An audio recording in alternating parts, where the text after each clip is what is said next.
In a world where comics, movies, games, rumors, and Kardashians come at you 24/7, 3 champions will rise to defend you from wasting precious time, money, and emojis.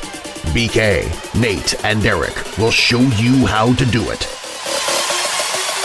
The Player Way.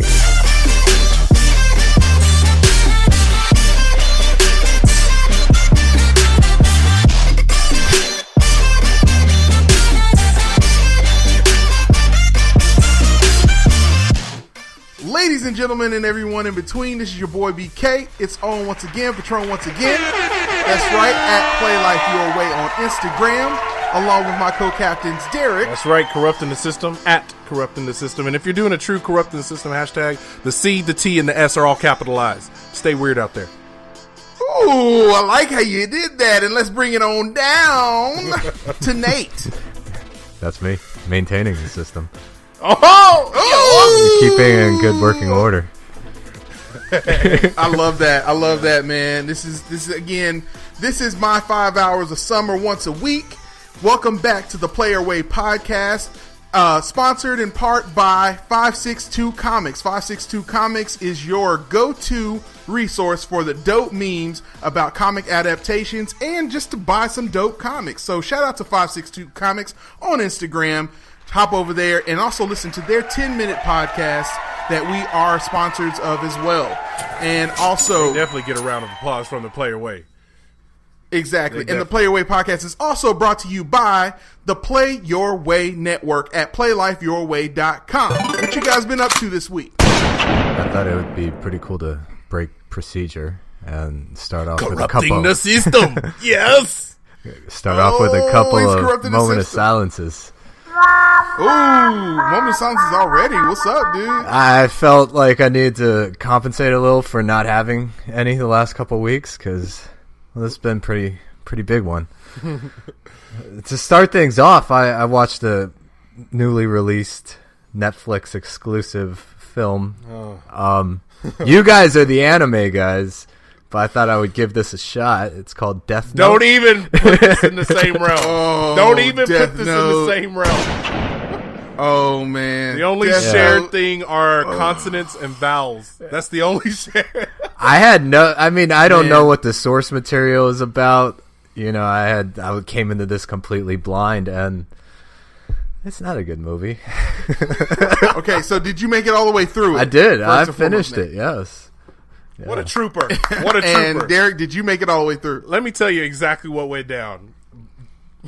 I turned this on, and from the moment I see Light sitting in a courtyard looking like he's listening to My Chemical Romance, staring at some other he's teenager marching on the Black smoking Parade. A cigarette. Yes. Yeah, during gym practice or something? Gym practice, smoking some Marlboro Reds over there.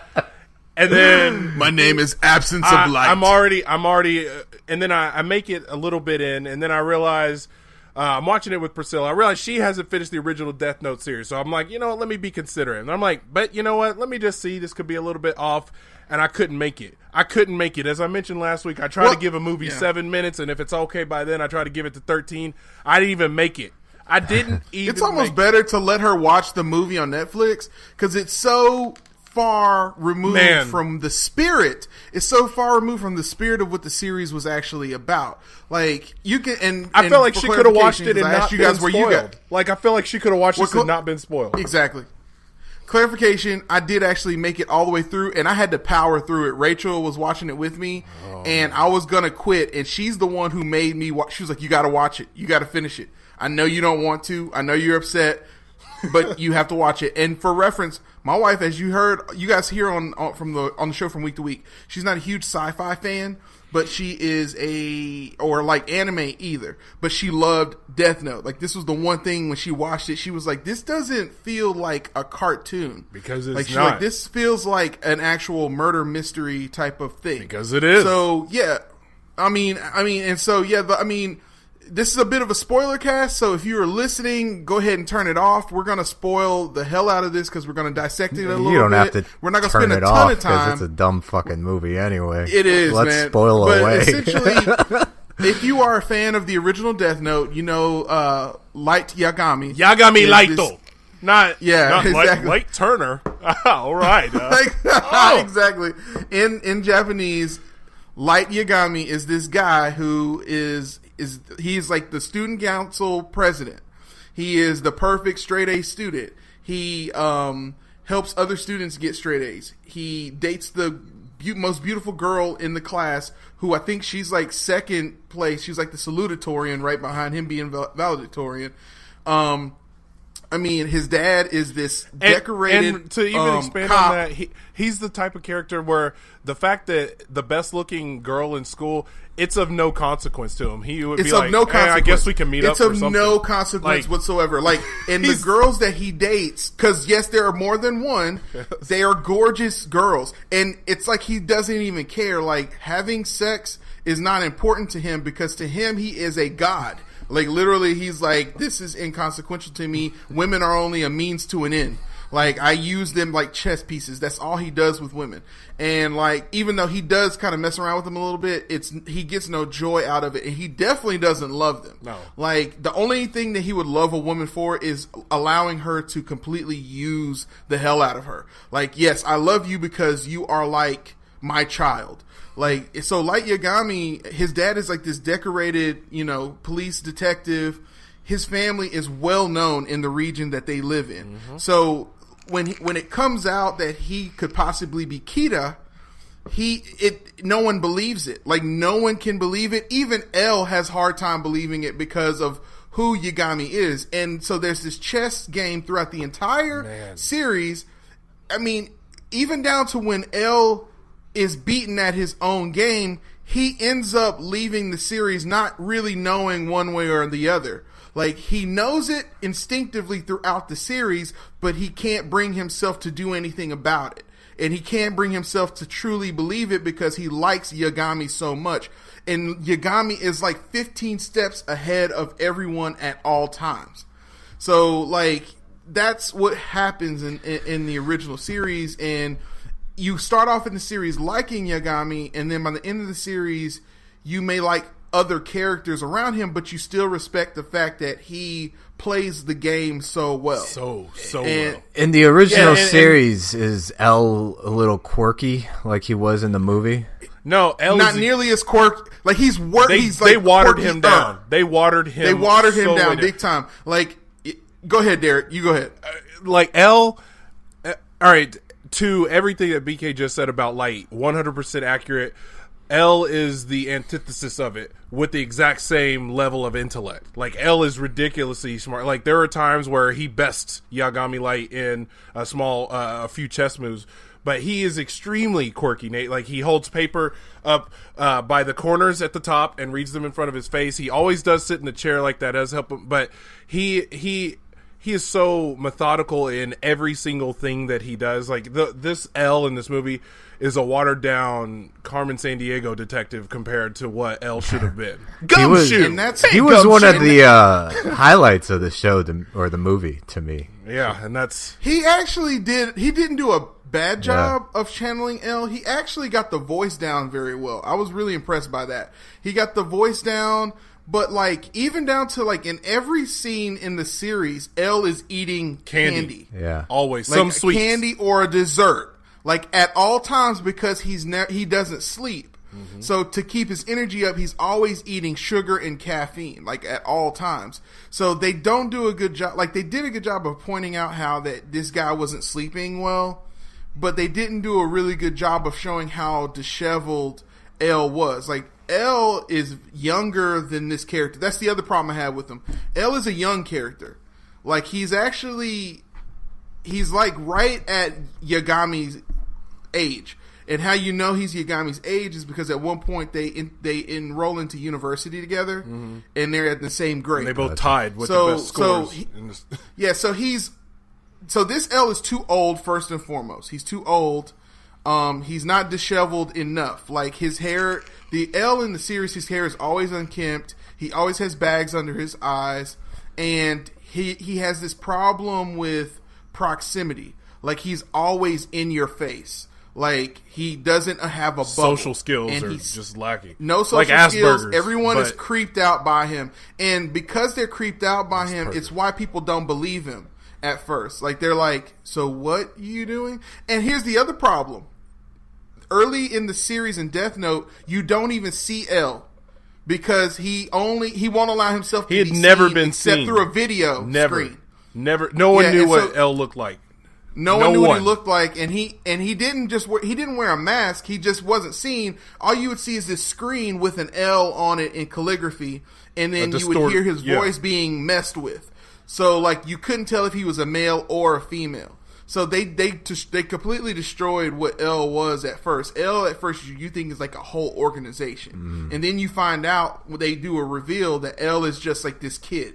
And you're like, that's what? helped out with dozens of police cases all over the planet. So if L can be a kid, Kira could be a kid too. So like it kind of, L is kind of the answer to Kira, and so they don't do a really good job of that at all in the movie. Light is very emo. So emo, like Light in the anime was like the captain of the football team, but he never had to play football. Like, he was just the smartest kid in school, the most handsome kid in school. His father was the police chief.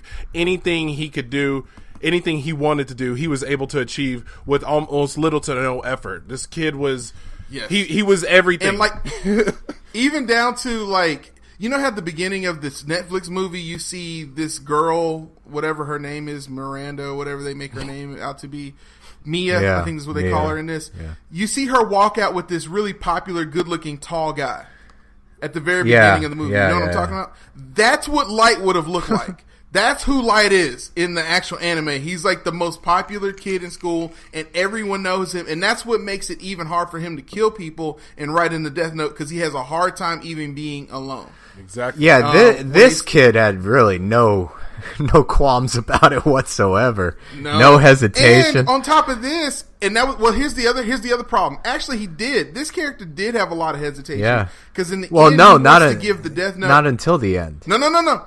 Trust me. He wants to give the Death Note back, and he wants to get his girlfriend back or whatever, right? Yeah. In the series, Light is the opposite. Light is like his girlfriend. He's like, I am a god. You cannot kill a god. I will become, and to the point where it is hinted at the end of the series that Light killed so many people as a human that he actually became a actual death god. Like, it's pretty much canon that that's what happens at the end of it. Mm-hmm. So he becomes a death god, and a death god of Shinigami is what that guy is that you see following him around all the time. Willem Dafoe in full Green Goblin.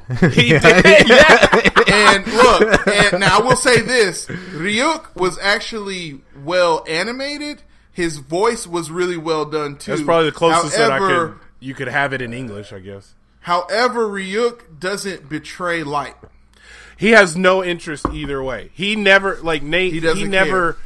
Like, if Yagami Light was about to be captured by the police and the only way to stop it was Ryuk, like, just telling Light, hey, turn left instead of right, Ryuk would never have done it, because he tells him constantly through the series, I don't care whether you live or die, I don't care, I'm never going to help you. I am only an informational piece if you have questions about this Death Note, and that's just that. He's not a pet, he's not a friend, he's just an entity that's tied to him. Gotcha. And he only helps Yagami.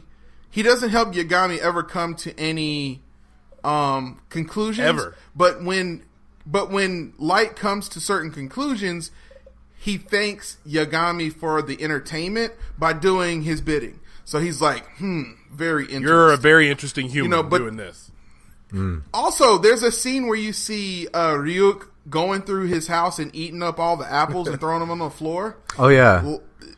Ryuk is very respectful that this domain and this plane belongs to the humans. He would never grab something without permission. Nope. Like in the series, that's how Light controls him. He controls him by saying, if you do this thing for me, I will give you an apple. To the point where there's a particular part in the series where he has to act like Tyrone Biggums. Around. Tyrone Biggums. Yeah, and he acts like what Ryuk says is his addiction to apples is very similar to like a crack cocaine addiction. So at one point in the series, he goes like 4 days without eating an apple because light keeps them from him. And so he like is like cringing and contorting, like, twitching, like Tyrone Biggum's like scratching his face. And so they don't do a really good job at like helping you understand what their relationship was like. And the worst part of all of this, the Mia character, her character is basically kind of brought together. There's two different characters in the original series that have her disposition. One is Light's actual real girlfriend, and the other one is his side chick. And they put them together. And her the character they most modeled her after was this character named Misa. But Misa only does what she does to get closer to Light because she loves him. So, like, she never betrays him. None of the girls that he's with, he has that locked down at all times. He never is behind on that situation. And Misa, here's the biggest thing, Nathan. Misa has her own Death Note and her own Shinigami throughout the series. Honestly, Nate, so they don't share a Death Note. There's two different sets of them throughout the series. Even if you don't, I know you don't watch anime much because I don't know what your filters are on it. But honestly, if you chose to watch Death Note, it is a crime. Psychological drama, like, dude, like I assure Law you and that Order, you would, good. Yeah, I assure you, you would enjoy just watching the chess match. Just starting you with the first it. part, BK. You remember when he's like, when L hits him with, "Oh, I only broadcast this in the Kyoto region. It's not worldwide." Like, boom! I was like, "Oh, boom, it's over, bro." Like Nate, there's this part you will love this series. Where you will love this. Yeah. I'm not people who don't love anime love this series and only this series. Like, it's that damn good. Like, you need to. I'm telling you, especially after watching this movie, you deserve to pay off at this point. You deserve to get the real deal. You got some off-brand Splenda. Not even off, but here's some real cane sugar. They really haven't figured out how to do live adaptations of anime movies. And it's not just that, because there is a live adaptation of Death Note that was done very amazingly well. Very good. It was done so good. That's the other reason why Derek and I are so upset. Gotcha. Yes. I'm telling you, there's a real version of it, and they did it with both. Death Note is actually a 2-part series, which is why this movie ended on the cliffhanger the way it did. But in that, there's like a 2-part movie that he's like, "Oh, that was a cliffhanger." No, I mean, obviously it was. Yeah, dude. What's crazy that movie is was good as Nate. hell. There's an animated series that's incredible. I can't believe it's came out 11 years ago. And then there's a live action series that is based off Death Note, and then there was a live action movie. So like that's how popular this is elsewhere. And so like I said, this is one of those. This is the Dragon Ball evolution. You know what I'm saying? That's what this is. Death Note was such an impactful series that it spawned like other offshoot series similar to like a crime gotcha, who dies next, who done it. Like one of my favorite ones is Assassination Classroom. That was made off of this one. Yeah, Assassination and then there's another one called Burrata or something like that, but it's also done really well. But so anyway, that's enough for that moment of silence, though. There's plenty of moment of silence. Nate, know what? Hold on for a second before we go any further. Let's embrace the hate on this. hate. I'm enjoying the hate. Yes, join me. Derek, together we shall rule the galaxy. Here's what I would do. Like I kept skipping forward. I'm like, well, let me watch these other 5 minutes of this movie, and I just kept getting angrier and angrier. I'm like, wait a minute, he's doing what? It's just such a slap in the face. And what sucks is we knew that this was happening. We did. And we let him off the hook. And we did. We still was what we thought it was. And we let him off the hook. You're the crowd of the crowd. All right. So since we're on the subject of anime series, or not anime series, since we're on the subject of moments of silences, let's keep this going. Boys, Nate, bring us another moment of silence, brother. Nate's got the scoop on this badass origin movie that's going to be working. Well, let's just give a big universal collective moment of silence for Warner Brothers as a studio. Warner Brothers owns DC Comics as a philosophy. Yeah. Lately they've been going through a lot of. I mean, they've been really going through the rumor gauntlet on the internet. I mean, everything from Matt Reeves as Batman not being a part of the DCEU to there being a Joker origin movie. Hold on. Let's go back for a second. Did you just say that the Batman that had Ben Affleck at first as the Batman and as the director, then they lost him as the director, but still kept him as Batman. Now, apparently, he's not even the Batman anymore. And what's going on with this movie? Well, no one knows. I mean, apparently scripts being written by Matt Reeves. He probably is the type of guy that wants to do his own thing, kind of a la, Chris Nolan's Dark Knight trilogy. Doesn't really want to be tied down to the mythology that's already been built up for the last, 2, 3, 4 years, I guess. And yeah, now he doesn't want to, why he probably doesn't want to use old Batman. That's why he's like, man, why the fuck are we using old Batman? Let's get a younger Batman going on here. Yeah.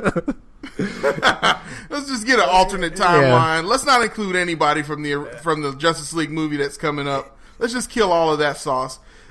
Speaking of killing that sauce, if you go onto the Play Your Way network at playlifeyourway.com, our lead writer, Alex Maldonado, did an amazing water cooler talk about this. We were talking about this so much throughout the week on our Facebook Messenger group that Alex decided to create this article where he wrote a little blurb to kind of introduce it, and then he took quotes from myself, Derreck, Nate, and himself, and that's kind of the article. It's our independent thoughts. It's our water cooler talk about this. And so what I want to do is kind of go around the... do you want to read our own quotes or alternate? What? Yeah, let's each of us read our own quote. Right. Let's start with Nate real quick. Okay. I don't even have it pulled up. Well, I mean, I can just sort of say the gist of what it is. DC, Warner Brothers, seems like they don't have a plan. Up until now, they've announced a slew of movies, from Nightwing to Batgirl to Gotham City Sirens. Cyborg. Yeah, Cyborg even before that. That was the original announced Justice League lineup, which everyone thought they were going to stick to, which obviously not. It's like Oprah handing out free cars, you get a movie, you get a movie, you get a movie. And as far as I'm concerned, if none of these enter production, then they're not as good as made. Obviously, the only ones in production now are Justice League 1 and Aquaman. After that, no one knows. Man, no one knows. How do you feel about Aquaman, Nate? How do you feel about that idea? I just know Nate has a strong. I really don't care, honestly. Aquaman's not a character I really cared too much about. I never read his books or anything. So and the actor is really what I was getting around to. Oh. Jason Momoa is Go ahead, Nate. Yeah, well, I was gonna. I didn't really enjoy him in Conan, the Conan remake he did. Apparently, yeah, and him as Khal Drogo, he didn't really have many lines either. Nor was he. He was probably the quickest death on the series. He wasn't on there for very long. I mean, he was an impactful character, but he really didn't say much, and he really didn't move the chess pieces around very much. So you don't really see much of his acting chops on Game of Thrones. I feel like they're really going to Injustice. In the trailers they really highlight him. I feel like he's going to be like a Drax sort of big kind of dumb brute. Yep, I see that too. Drax is probably shot. Hey, let's get this man a round of applause over here. Oh, I mean, that is give it up. Absolute. That's I couldn't have said that better myself. Derreck, corrupting the system at corrupting system on IG. What do you got? What are your thoughts, man? To read my quote, I feel completely hopeless for the entire DC cinematic universe. The obvious lack of shared vision between the writers, all these writers and directors, actors speaking out of turn. And just to step on that, y'all remember when we were talking about the Justice League trailer when it dropped while we were talking about the SDCC, how Ben Affleck said, I'm not going to be Batman. And then 5 seconds later, he's like, I am going to be Batman. I was just kidding. And then here we are. Let's talk about that for a second, Yes. because you're 100% right. This is the same thing that Affleck did, and now this director, is it Matt Reeve? Yes. Yeah.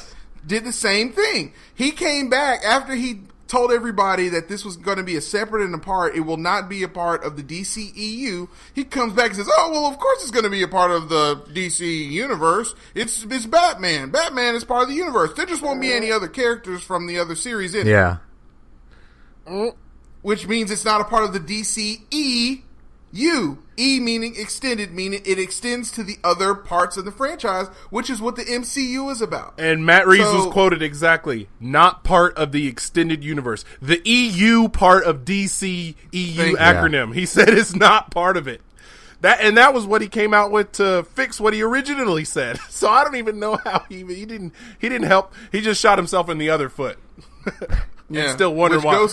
Which goes to Derek saying, it just lets me know that DC has no foothold in the theatrical platform to bring those characters to life on the big screen. Not at this time. I'm telling you. He killed it right. Not at this time. I'm telling you, man.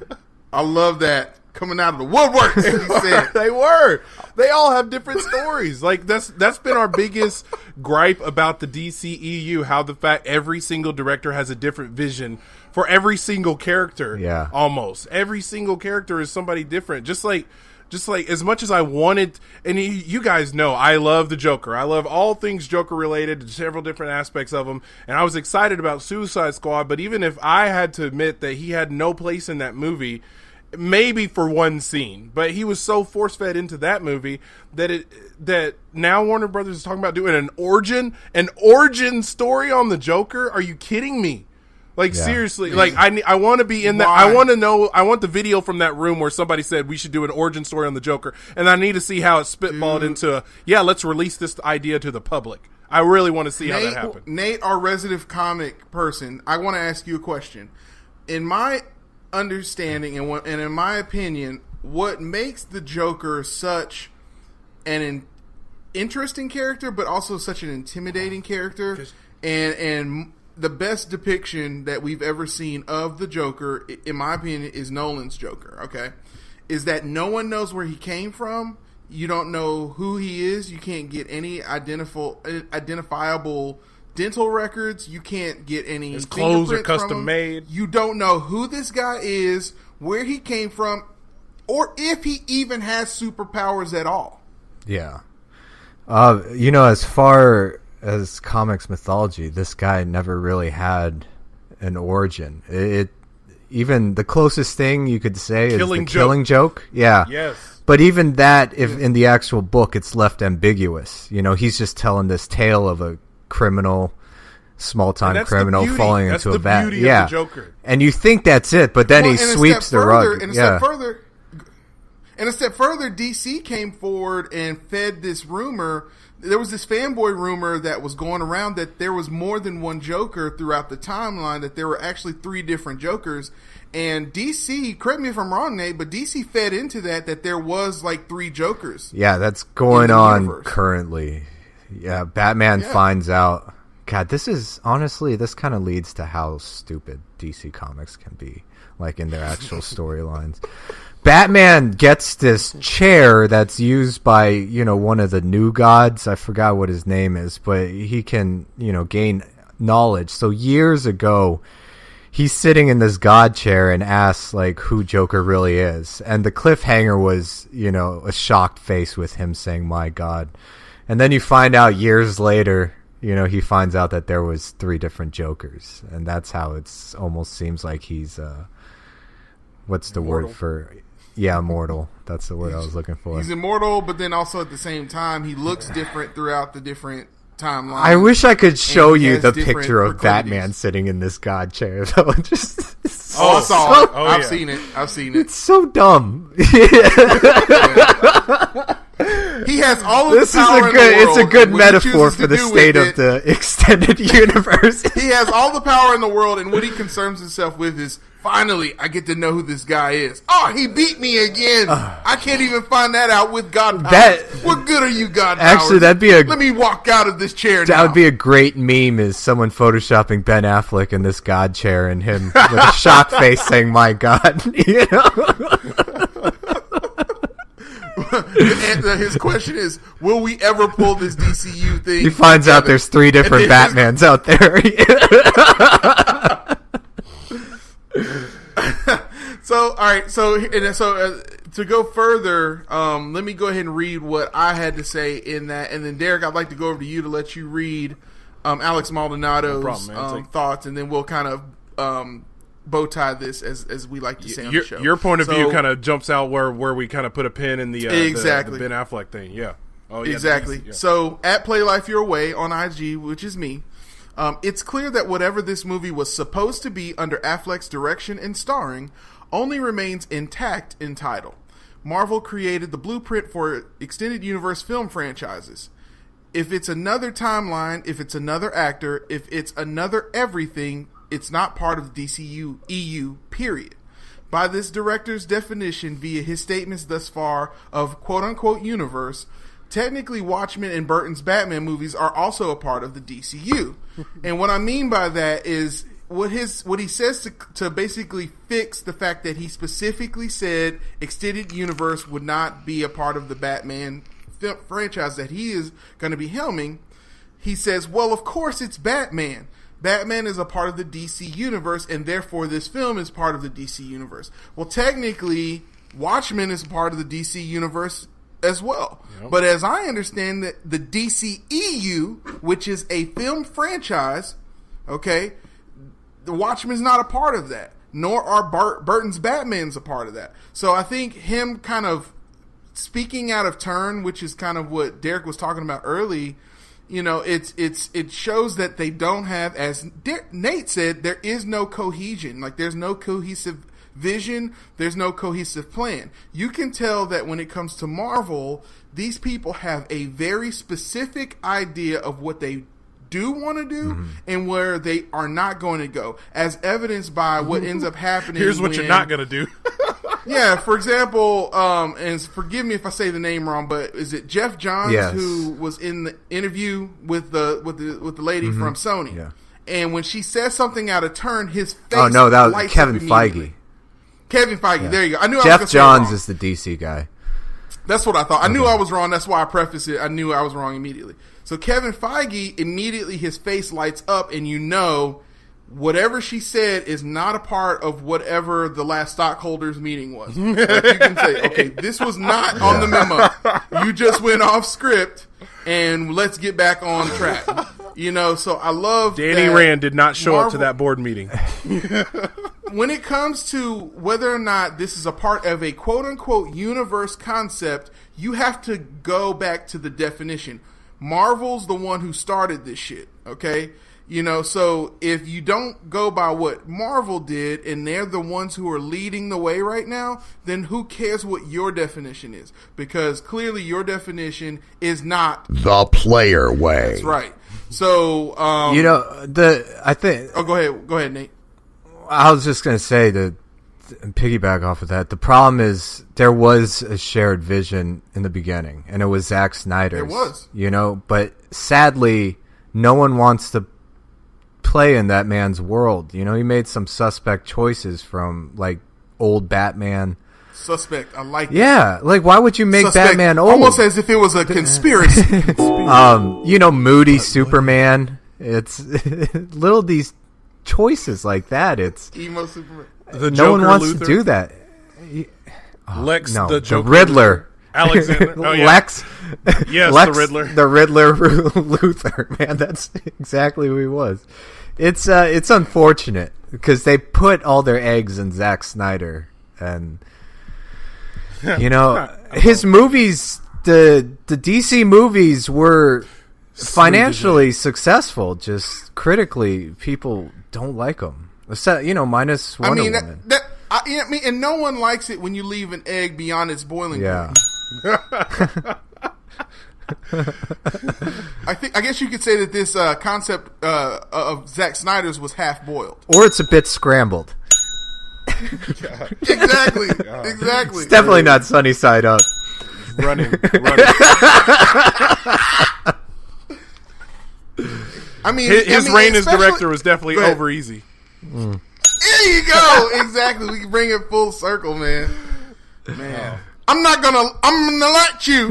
I'm gonna let you finish. Golly. What are you, some I squoze that don't one be in such there. a Benedict on Man, DC Benedict. Anyway, I guess we're to gonna wrap move up on. with Alex- Derek, go ahead and yeah. give us. Yeah, go ahead and give us Alex Maldo's. our lead writer, Alex, which just to real quick, on our website, check out his articles, y'all. His articles are the Man. truth. Like, I mean, if you want to get Let's up give on, this man a round of Yeah, applause real that's quick. right, y'all. That's right. I'm gonna try to talk over the crowd here. Y'all, give him his props, y'all. Bring it on down. Bring it on down now. Well, if you're reading his articles, it makes you interested. Like, I was reading his Movie Pass one before we even got on the show, and I'm just like, man, it's informative, exactly what you need to do. So our lead writer, Alex, just want to give you a specific shout out, man. Thanks for what you do. The Player Way. Word for word, this once again shows the issues with DC and Warner Brothers trying to fast track a universe to compete with Marvel. Marvel took the time to cultivate characters and a set universe before Avengers was released. DC rushed into all of this hoping to cash in. This is just the latest misstep in a series, and I wouldn't be surprised if this news is the straw that broke the camel's back when it comes to consumers' confidence in Warner Brothers and DC's ability to make a good movie outside of Wonder Woman. Now that does Consumer mean confidence. James Cameron's opinion. Consumer confidence is a huge Man. factor, and that is what the whole conversation That's the is crux about. right there. I'm telling you, and I want to go ahead and apologize to our friend Karan Keith over at the Nice Guy Cast, because Karan, I know you love DC and you rep for DC, and please go on to at the Nice Guy Cast on Instagram and on YouTube, because he has an amazing content, amazing content, and even his DC stuff. While I'm not always necessarily in agreement with what he's saying, he has a really good way of kind of showing the sunny side of what that is. And so, but the truth of the matter is, and I think even he would agree in this case, the consumer confidence is what's at stake right now. You have people who love it and you have people who hate it, and like there's no middle ground, and that's the problem. You know, movie series like Marvel's Civil War, for example, and everything that led up to Civil War and everything that's coming after Civil War leading up to Infinity War. The thing about that is you have some people who watch the movies and they just watch the movies and they're like, cool. You know, and you're like, well, what did you think about the movie? You know, how do you think that this is, you know, versus DC stuff? And they have no opinion. Like, it was a good movie. And that's that. Many of the people who went and saw Wonder Woman, it was a good movie. Alexa, Hold on get a your second. mouth.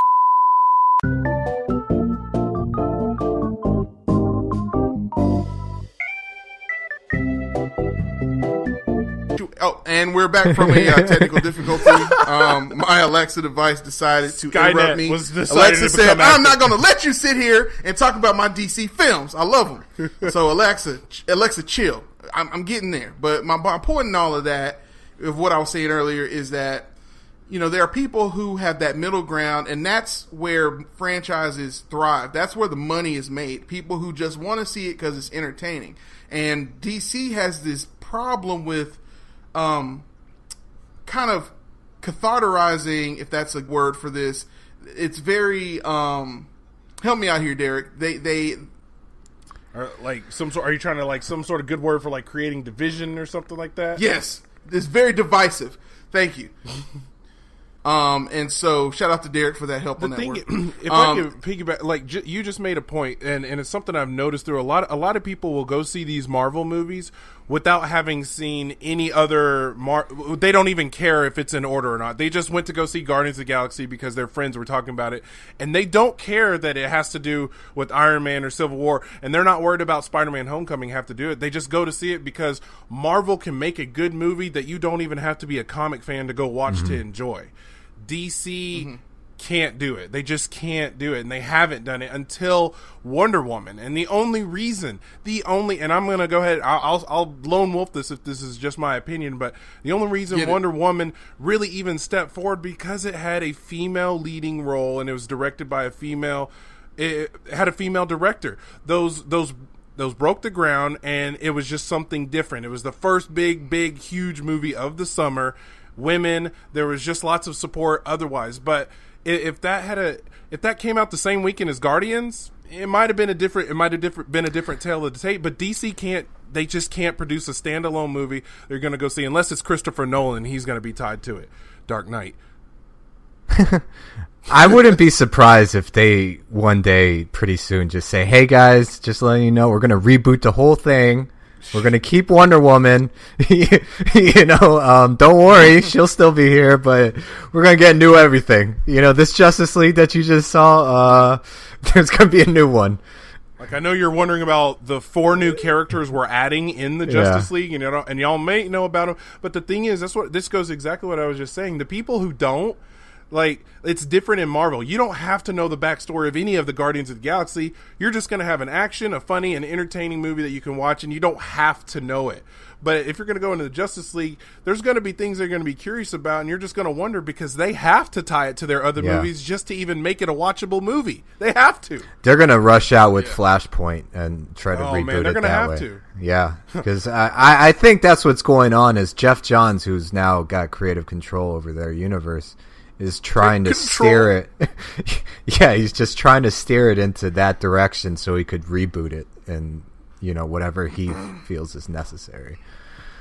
Yeah, absolutely. Yeah. I mean, I think if, what my initial thoughts were of when we first started talking about Flashpoint, my thoughts were that what they're trying to do with Flashpoint is reset Batman, and then that's going to give you the Batman without Affleck in there, and it'll kind of be rebooted that way. Yeah. But the problem by this director saying that this is not a part of the universe is it quashes any sort of buzz, and buzz is everything. And I want to have an upcoming episode. I was talking with 562 Comics about this, and I was saying to him, maybe we can have. He's a social media expert, so I was wanting to say, maybe we can have a discussion upcoming where he comes on the show and we talk about the confusion and the divisiveness of DCEU, of the DCEU, and how it affects people when it comes to social media. Because you can look at social media and see what you can just search a hashtag DCEU and look at all the memes, and that'll tell you what people are thinking. So I would love to talk about that and see what people feel, because it's we almost should stop looking at the studio, because the studio at this point has gotten to the point where the tail is wagging the dog, and the tail is all of us. They are listening to what we're saying on a daily basis, and they are living their lives like the girl in 6th grade who's afraid to wear certain things that her parents got for her because she knows the kids at school are going to talk about her, so she doesn't even want to shop for those things when you shop for stuff. And then they get in an argument with their parents because you don't understand, this is so out of season. And then she goes to school, and then, they're wearing that after all. So you come home and you bother your parents, and they're like, which one do you want? Make up your mind. What do you want to wear? Just tell me now. So it's this is what DC Comics is doing with the DCEU right now. So I think it's almost better to look at social media and help us understand what's going on. It blows my mind because Justice League, the animated series, or Justice League Unlimited, that was an easy blueprint to follow. To follow. Just make a movie about the Justice League series. It was only 2 seasons. Just make the movie. That's it. That's literally it. How come they're animated movies like the Flashpoint Paradox? That was an amazing movie. What is the middle ground between that and jumping into? How is it so different? It's because they are Son of Batman. Zack Snyder's built a very moody world, where black isn't a color, it's a feeling. That sort of.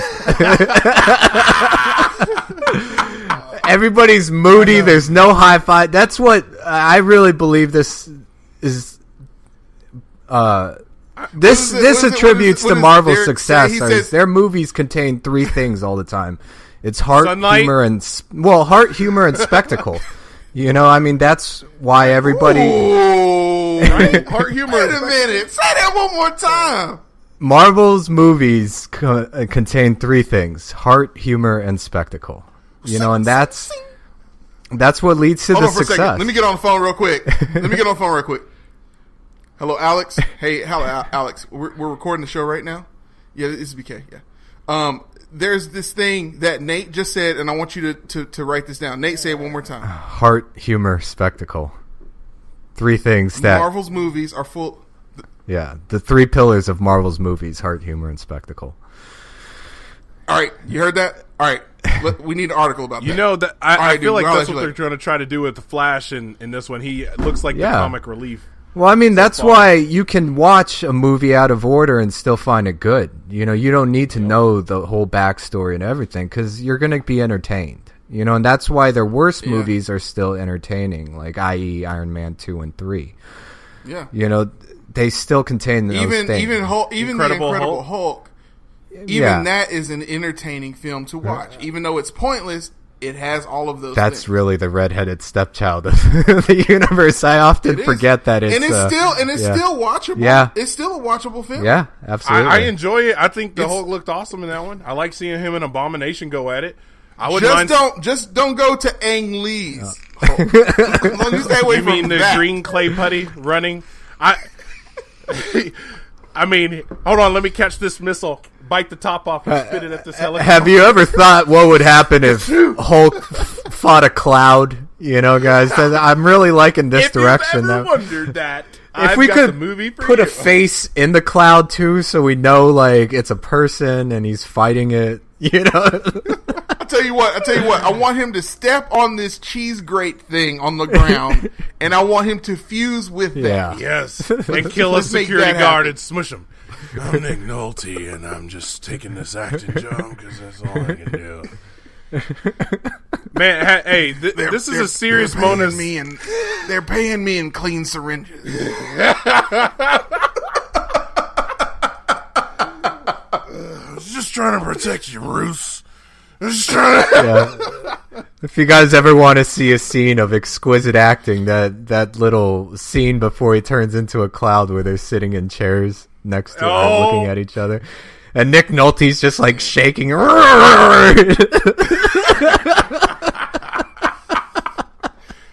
man. All right, I think we've beat a dead horse, like as Derek would say, with a dead chicken, and it's time to get off of the dismal abyss that is the DCEU, and let's move over to the third and final moment of silence of the episode. And before we even go into that, to give you a hint for the people who are listening that and for the people in the back, let's play that sports rundown. Yes, it's time for the Sports Rundown, brought to you by the Playaway Podcast. Take it away, gentlemen. It's time. It's time. Your starting lineup. It's time. It's time for the sports rundown. All right, sports rundown. That is the hint you had of what the third moment of silence is. And Derek, take it away. Well, we got to see a wee bit of Irish in the ring and realize that conditioning and endurance is something that you really need to work on. And perhaps a 12-round boxing match is actually 36 minutes. And I didn't realize this. And then I looked up at the clock in the 5th round and realized Floyd Mayweather is going to beat my fucking ass. My arse. Sorry. Hold on, Connor. I appreciate you coming on the show for us. We're happy to have you on the show. However, the moment of silence is not for you, even though you were silenced last night.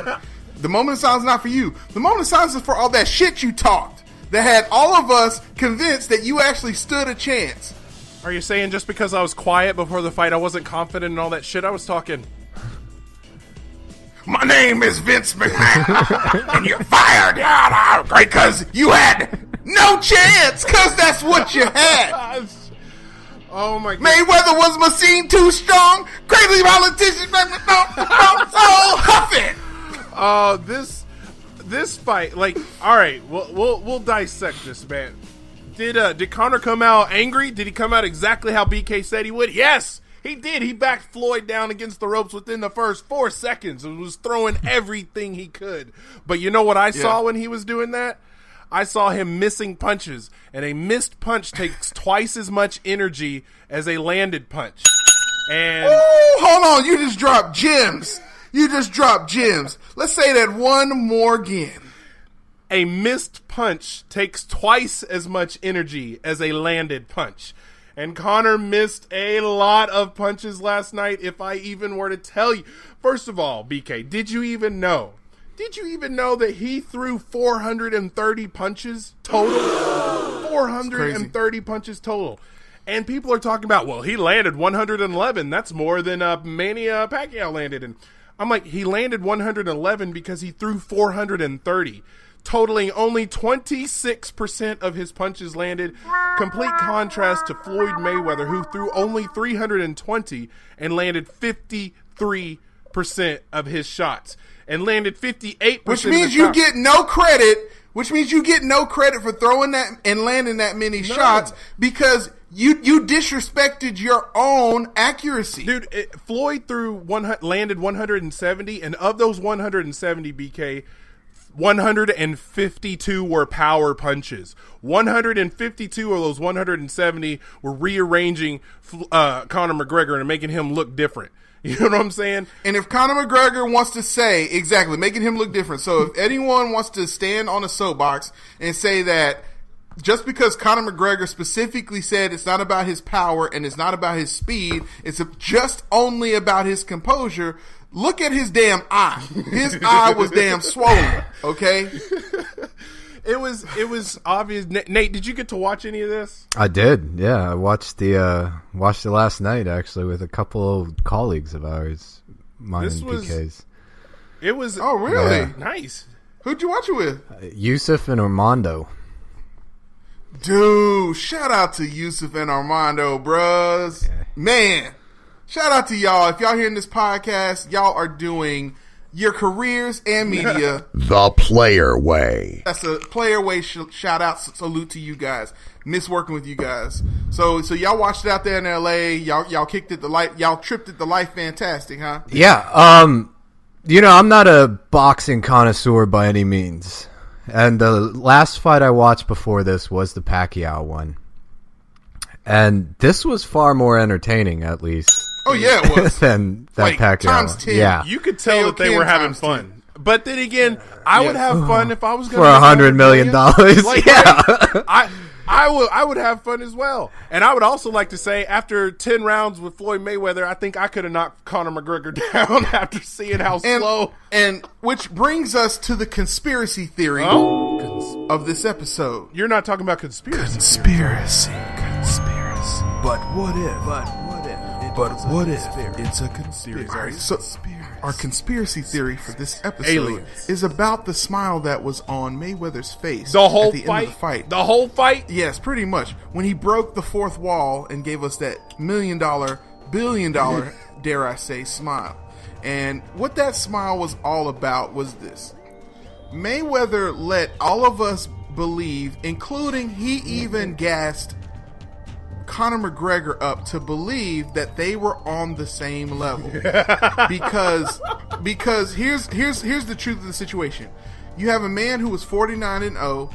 He had to fight somebody to break that record. He's gonna play at being humble, but he knows the money is in putting a legacy and going over the top. Okay, so he wanted to get that 50-0. Who is out there that who he would have to fight, and the only other person out there who would have the biggest payday? Triple G. Okay, he did not want to fight Golovkin.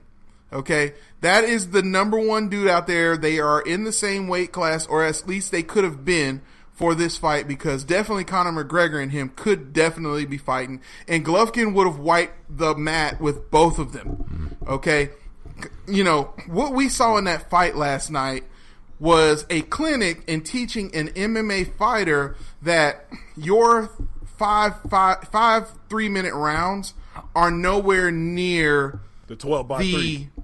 Yeah. The 12x3. Exactly. It's just not the same thing.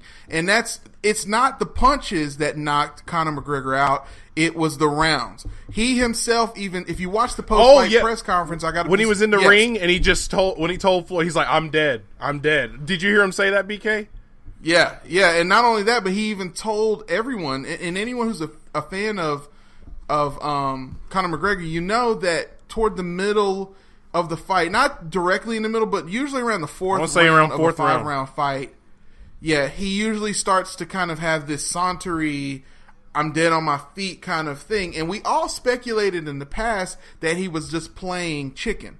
But he revealed what you're never supposed to do as a fighter. You're never supposed to reveal what your true weaknesses are. But he came out and he specifically said it. I was dead on my feet, and I would have loved to make it to the end of the 10th round to see what would have happened, what he really meant was to the end of the 12th, but he was so out of it, he said the end of the 10th. Because that's when he went down. He took some shots in 8, he took some shots in 9, and he definitely took some shots in 10. He never had his car, as Dom said. Okay? There was never a chance. You almost had me? There was never a moment. You almost had me. You never had me. You never had your car. Exactly. Dude, I almost had you. They did that perfect. This is exactly what I was going to say. I was going to say this is another dude I almost had you moment. At no point in this fight did I ever worry about Floyd, and even when the announcers were so annoying to me, I was like, "Shut up, shut up!" Oh, I've never seen this side of Floyd. He never leans in. Oh my God, he just got tagged, and I just don't know what Floyd's. And I've called 30 years of boxing. Shut up. Floyd is playing with this man. He is playing with this man. You want to talk about annoying analysis? Dude, annoying analysis. They didn't analyze the fight. So Conor said around the 5th round, he started to realize. He said there was this moment in the 5th where Mayweather turned his back toward me and clinched, and I realized that I was wasting a lot of energy tying him up. And he'd been doing it so many times. Since the first round! Since the first round! Literally. He was doing it. The first it was like everyone who with a brain saw that. That was the Conor strategy. Figured it out 5 rounds later. I was watching it with Priscilla and her family, and I said, I'm like, here's what's going to happen before it starts. I'm like, you're going to see the difference in skill, experience. I have a post on my Facebook, exactly what I said. This is what the difference is going to look like. And you're going to see Conor, because he's going to have that different muscle memory. As we saw, how many hammer fists did we see in this fight where he kept in the back of, like... I feel like on any other fight, wouldn't that have led to like a disqualification?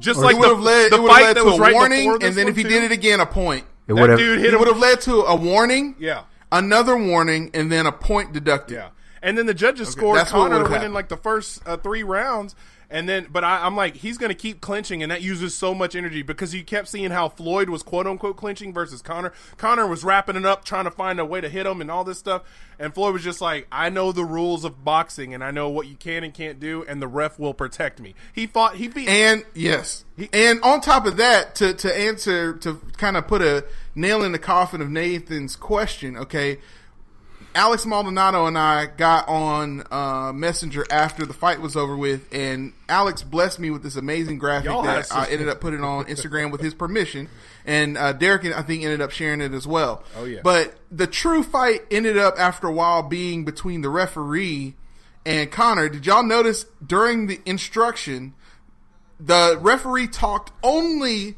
to Conor? When I say he was stop. only looking... Yeah, he was looking at Conor the whole time with Mayweather kind of standing to his side. And pretty much what ended up happening is the referee could see it from the get-go of how this was going to end. So he let Conor do a lot of stuff that he shouldn't have allowed him to do because he knew it would have no consequence. So, he warned him. I knew from the pre-fight interview that he was nervous. Conor had in backstage where he had his hands tied up and he was getting them inspected, right? And he was a whole lot more quiet and calm than you usually That whole see. interview was very uncomfortable. Yes, it was very uncomfortable, and you could feel his nerves through the television. You could feel that he himself, he realized what he was up against. All of the shit he had talked. Yeah. He was very different coming in, to the point where he didn't even come down in the outfit he was supposed to come down in. He actually had this custom outfit made reminiscent of Ric Flair. This big robe that he was going to wear. And at the last minute, he chose to wear the flag, the Irish flag, as his security blanket. Why would a guy do something like that? Why would this guy go from this grandiose entrance down to this more humble thing? It's because of what Mayweather said.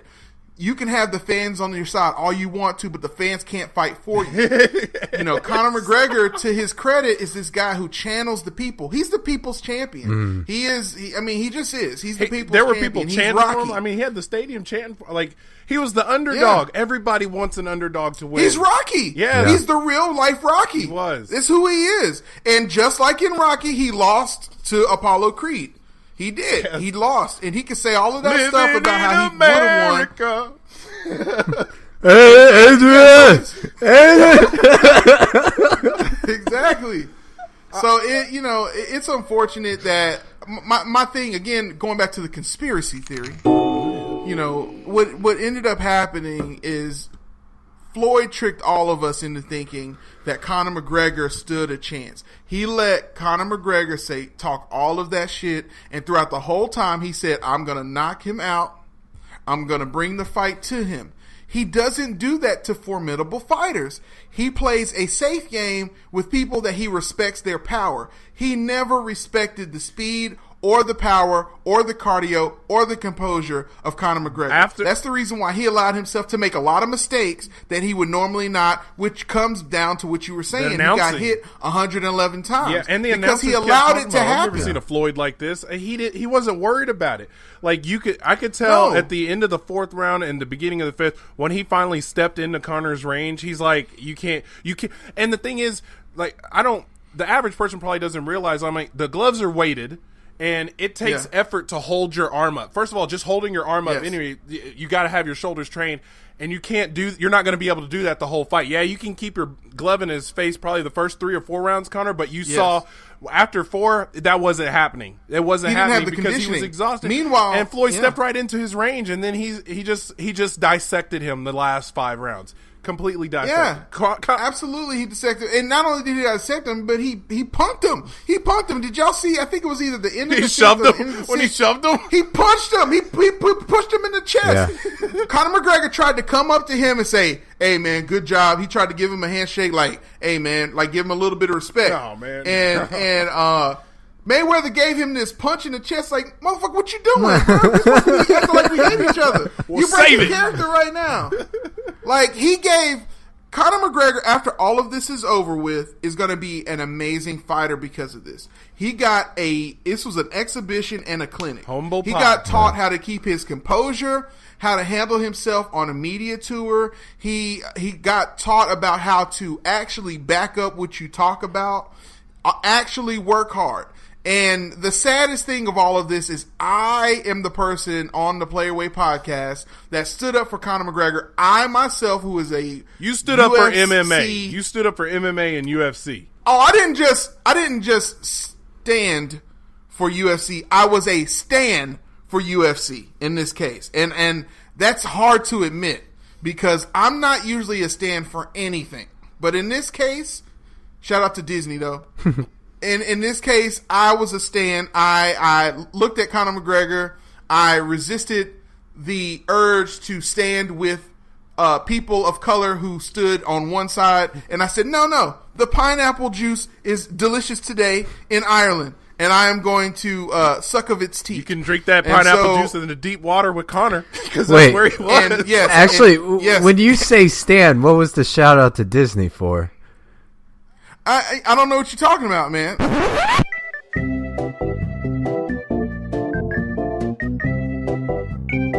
And we're back from a. I thought you meant stan as in like right? the Eminem song, like you were being an obsessed. That's exactly what I meant. I was a stan for Conor McGregor in this particular case. I'm not a stan for any other. So my thing in all of this is now that's all I'm trying to say. I'm on the same wavelength. That's all I'm trying to say. Gotcha. You know what I'm saying? I'm not a stand for any other studio. I understood that reference. Of any, you know what I'm saying? So that's all I'm staying. That's all I'm staying. But anyway, I'm poking fun of myself because I'm gonna have to poke milk and bread and other types of cooling agents that help with the admonishment and ease of capsaicin when it gets to your tongue and belly, because I will be taking the nuclear ramen challenge because I lost the gentleman's bet. Let's play that drop real quick. Bets. Place your bets here. We got a gentleman bet right over here. Let's get it going, boys.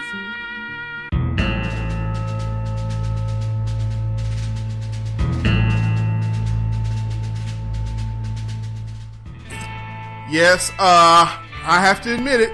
I lost the gentleman's bet.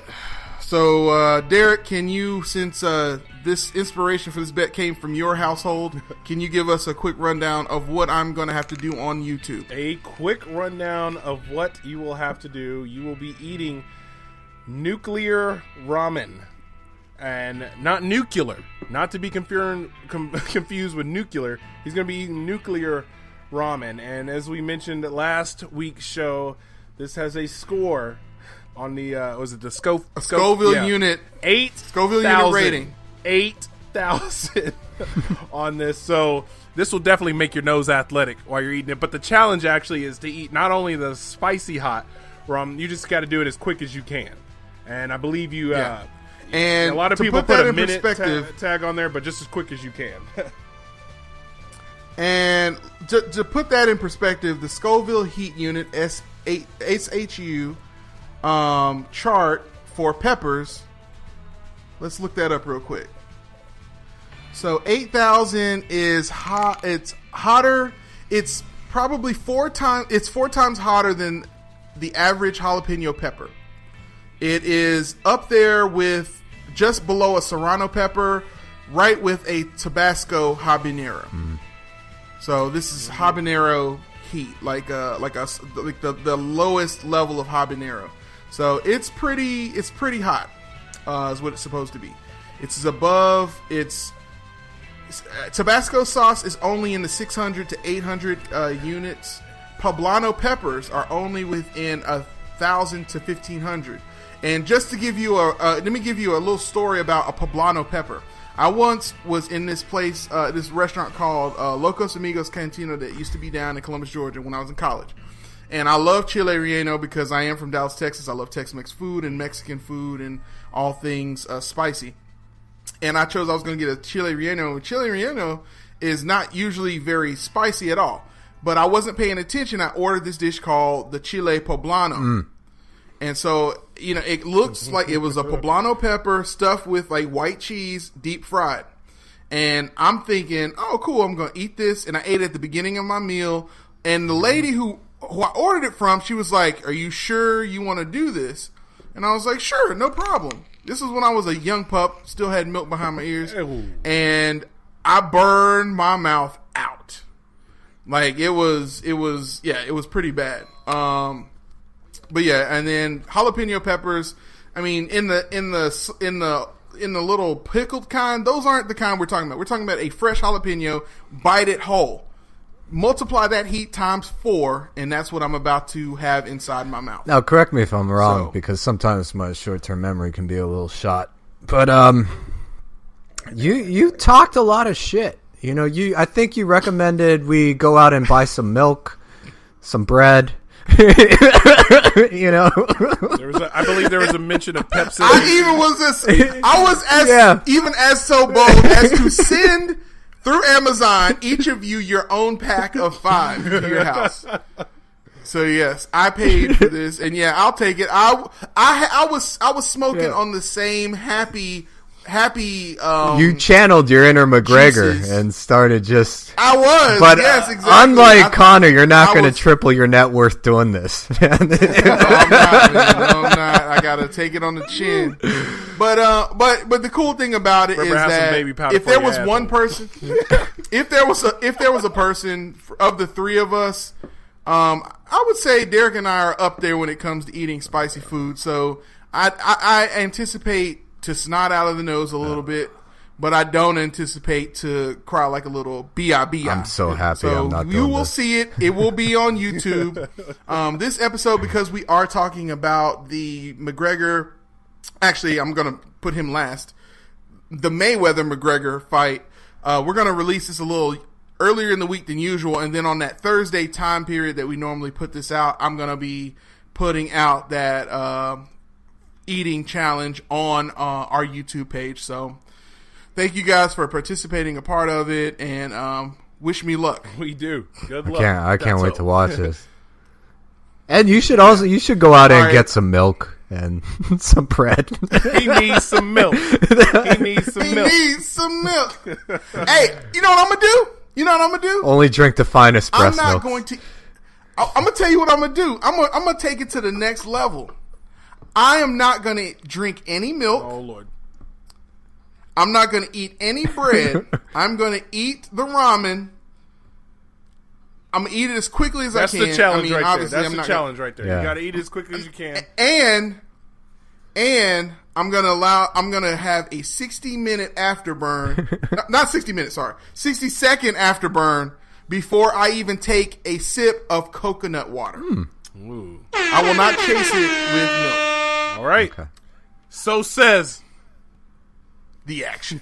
Exactly. What else speaking of action, what else we got, D? we got a couple other things. It was going to kind of be a moment of silence, but it's kind of tied into the box office hustle, which we could get into, but we can also see what we've been up to, man. I mean, we haven't even seen how we started off with Death Note, and then we got to running. So why don't we see what we all been up to? I guess we could go around the circle. What have you been up to this week, Nate? I got some. I had some residual effects from watching the Defenders, and it made me want to rewatch the standalone series of everybody. So went through Jessica Jones, doing Luke Cage now, and I will say this: I still don't like Diamondback. Like Luke Cage was a much better show. No one liked Diamondback. When it was focused on, been the real villain. Once Diamondback got introduced, like the back half of the season really, It did. Yeah, it didn't reach the height of the beginning. The problem is Diamondback took himself way too seriously, and there was not a character to diffuse that. You can't have a character that's so taken so seriously without somebody like pointing out the fact that he's kind of overdoing it. Yeah. You know what I mean? I hope I never see you gotta Diamondback make fun of a again, character like honestly. that. Yeah. Yeah.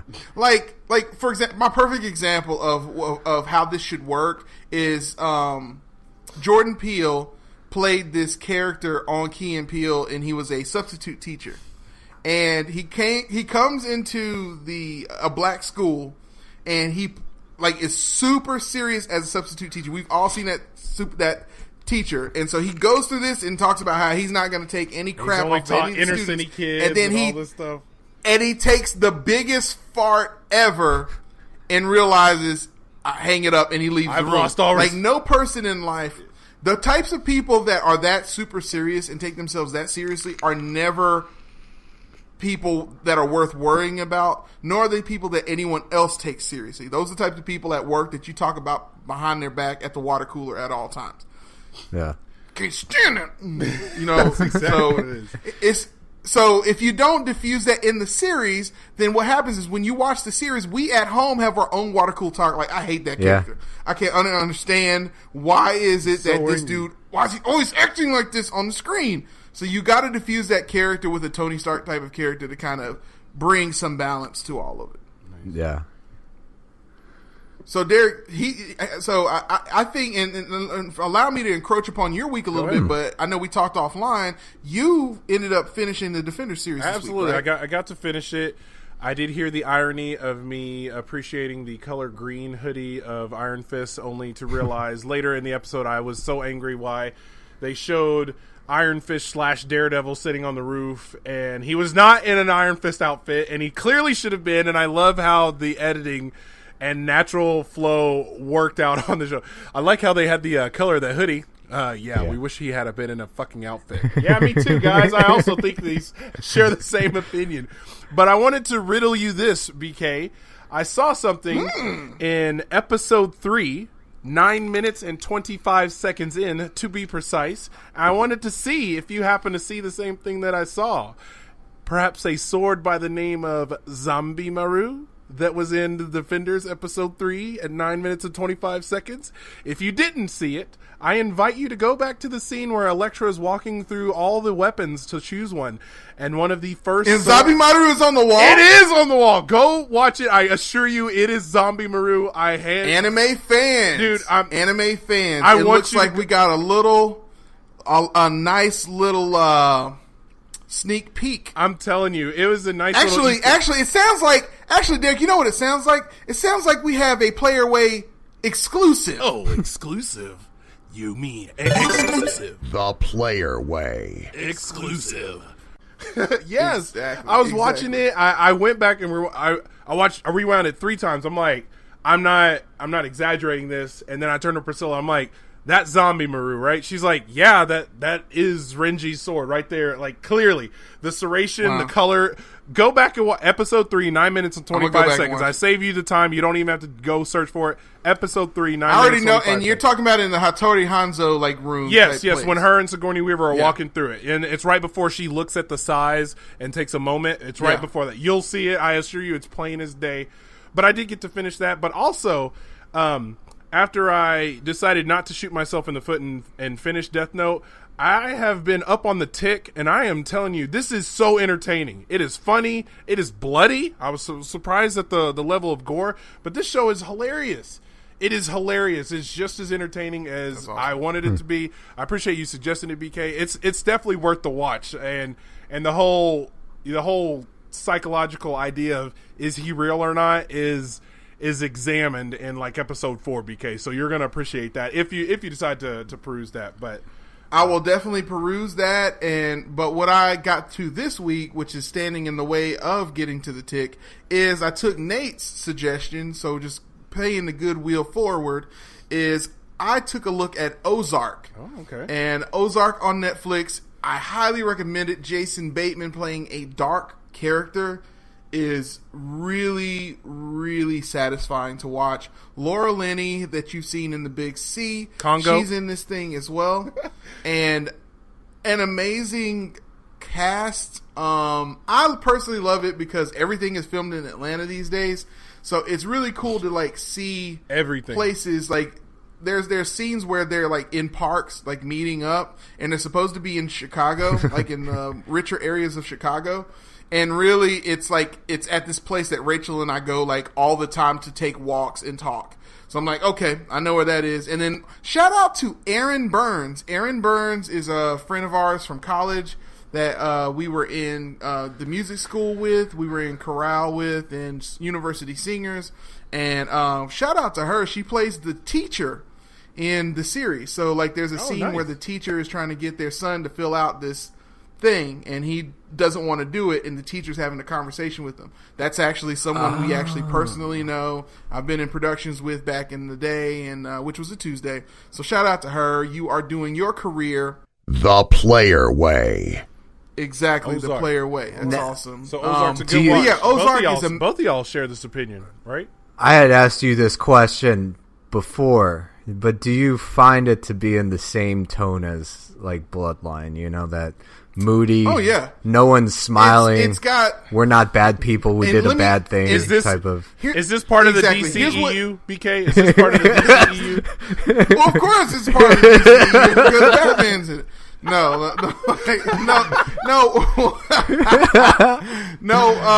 Ozark, well, Hancock was part of it, and Jason Bateman was in Hancock, so obviously, no, I'm just kidding. Exactly. Here's how Rachel and I kind of characterized it.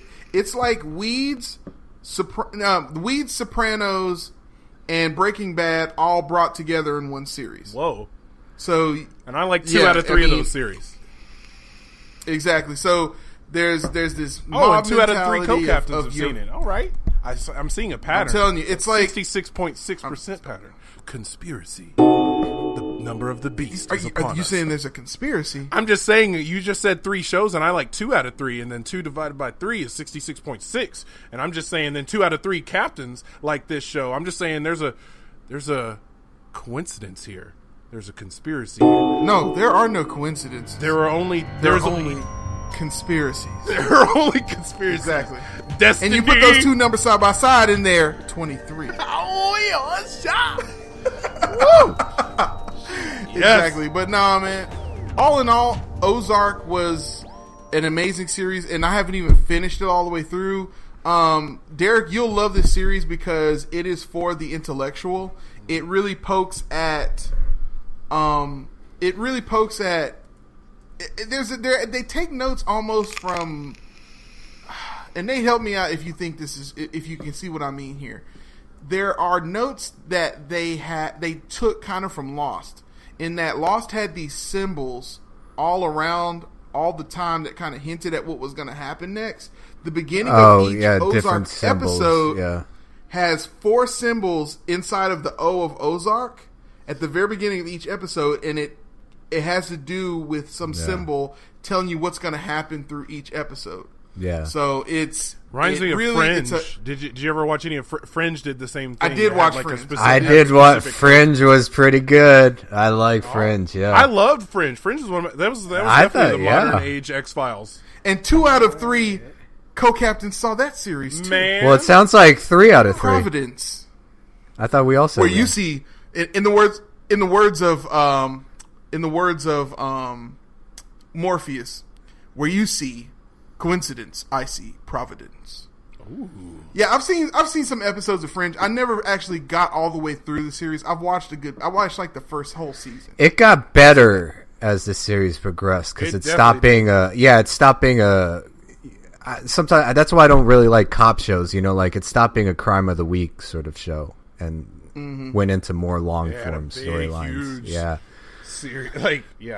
especially if how you appreciate the Marvel Extended Universe, you would definitely appreciate how Fringe brings life together. Like there's different series like that I always mean to go back and watch. Like there's this CW series that is still on to this day that has like a huge Supernatural.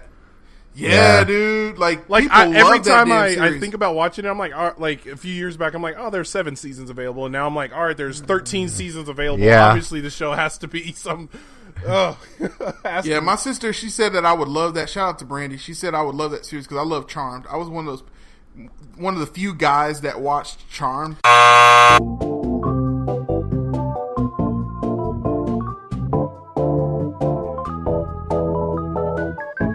And we're back from a technical difficulty. We are not endorsing the fact that any of our co-captains have watched Charmed in any way, shape, or form. He meant to say he liked and had a crush on Shannon Doherty and Alyssa Milano, 2 out of the 3 main girls from that show, another 2 out of 3. So that's what he was trying to get around to say. It was actually a good show. Julie McMahon did a scrumptious job on that show. Shout out to Dr. Doom. But anyway, Ozark was good, by the way. So if you listen to the show, I know we went off the rails. Ozark is good. Go watch it. Ozarka is good? Ozark is good. Go watch it. I thought he was plugging Ozarka. Ozarka's good. No. All right, so Musaka. Anyway, so Murasaki Bada. Cool. So anything else we got for the rest of this week? Rest of this week? No, I was going to say I tripped across another movie that I came across that I didn't see in theaters that was pretty good. Point Break, the remake of the Keanu Reeves. I don't know if either of you saw it, but this was a pretty action-packed, like, huge, like, all over the world. It is entertaining. Sex, drugs, and rock and roll, the usual, but it was done pretty well. Very good, pretty good acting. Like, it's entertaining. It's one of those you turn on, you're going to be entertained because it's just huge stunts, great scenery in all aspects of the word, and it just invoked that good classic feel, but on a much grander scale. Like I feel like the early '90s Point Break should have been more like this. This made more sense than the other one to me, but it was just one of those you come across. Well, if there's nothing else for the good of the order. Anyone? Going once.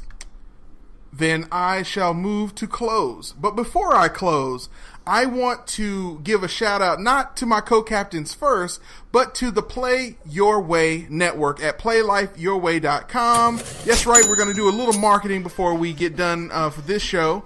PlayLifeYourWay.com is an amazing lifestyle network where you can go on and read articles. It's where we are kind of trying out stories and kind of staying up on the latest and greatest news and sports, television, lifestyle and culture and movies and D, all so of the if you above. want to know what we're thinking about and you just really just need to get a little bit more of that hit of entertainment and how to do entertainment in news and media, The Player Way. exactly right, then you can go on playlifeyourway.com and take a look at what we got going on there.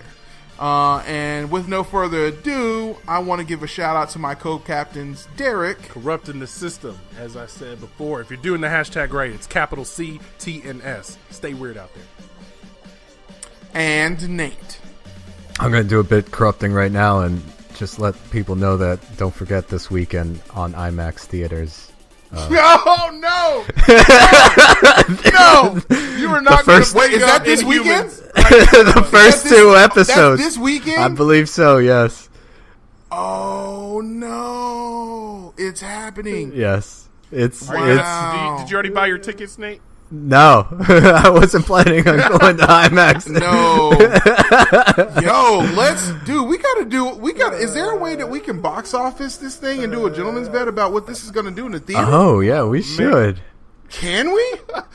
Can we? We should, actually. And- I wonder how they do episodes. Well, no, because the way what the you're box going to office watch is at getting, IMAX, This it's is going to be continue one. the trend. It's going to be that 2 hours, the first two episodes. So that's what they're showing. So we can bet on ticket sales of that. I mean, those are metrics that will come out, I'm sure. Can we do it in the thousands? I do not. Yes. Dude. First of all, let's fact check. Is this? I don't want to do any fake news. Like, is this really happening? This Like weekend? humans, but not. That should be the tagline right there. It's like a bad porno. August 31st. It is this weekend. All right, let's do it. This is gonna be a hard one, considering, like I said, the box office has just been on decline pretty much since Spider-Man: Homecoming. So I just feel it's going to continue the trend. Like you said, can we do this in the thousands? Well, hold on. Yes. We got to put the terms up first, though. All right, so you want us to term. come up with terms for something that we all three know is going to... So is it going to be who guessed that it did... Who guessed the worst outcome for it that's the most correct? Like, who thinks it's going to be the lowest and is the closest on that? Yeah, you're putting... Yeah, you kind of have to want to win in order for... I mean, none of us want to win this one. I want it to would be pick the cruel and worst unusual. option for it to happen, and I want it to... Well, then achieve we the could all lowest just... goal I that could be have. like... Wait, so the winner will be the one that has the worst? No, Because I was going to say, what's to stop us from just saying, oh, okay, $1, you know? Yeah, no. But the fun, what takes the fun out of the gentleman's bet is when no one cares. Like, if we don't care, then why would we put ourselves through pain for the movie? Like, so it doesn't really.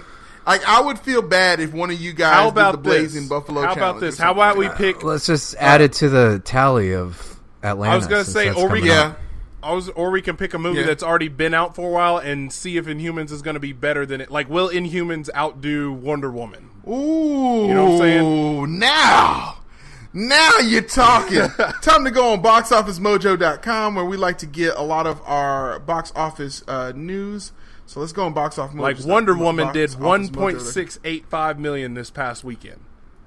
So do you think here's the Inhumans idea. will beat that or something like that? That's what I'm thinking. No, or Baby. Yeah. So what we need to do is, what movie did worse than all of the other movies this summer?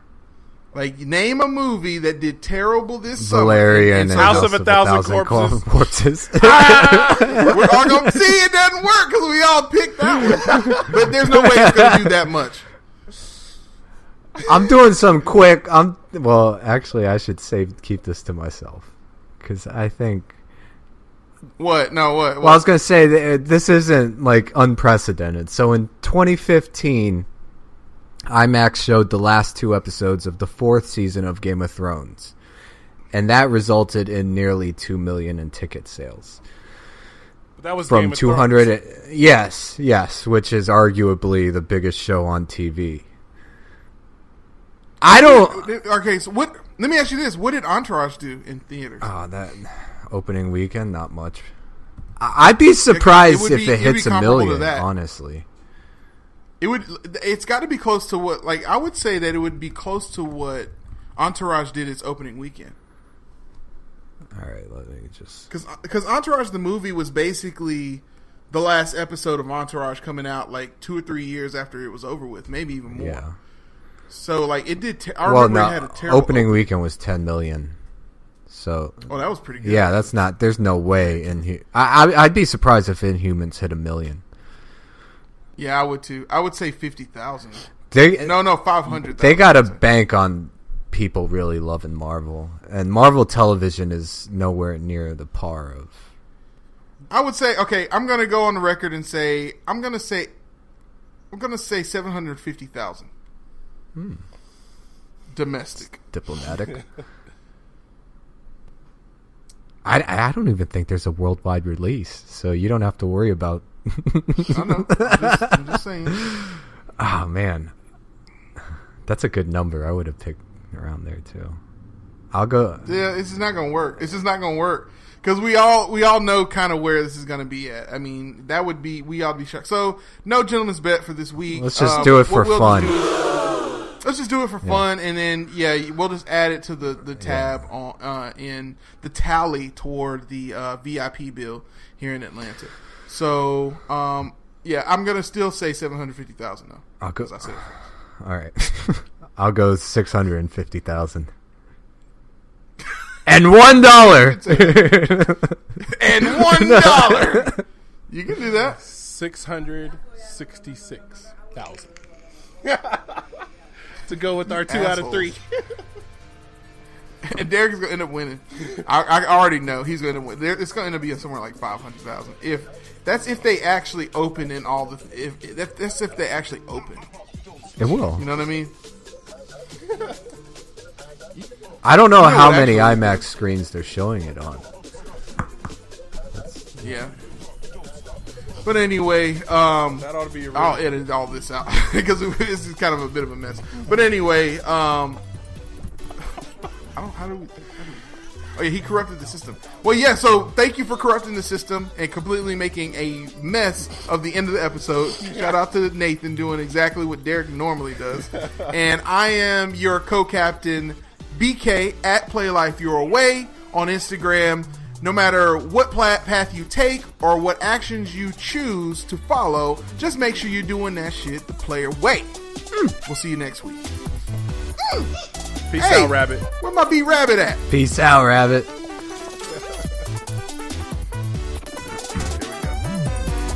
That was good, man.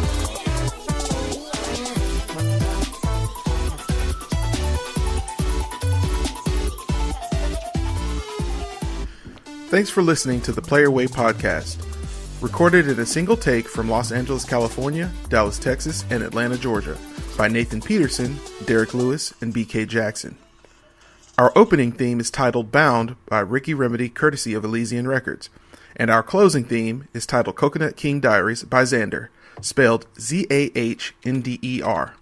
You can find this music by both Ricky Remedy and Xander, and many more tracks on SoundCloud. And remember, no matter what choices you make or paths you follow, just make sure you do it the player way. See you next week.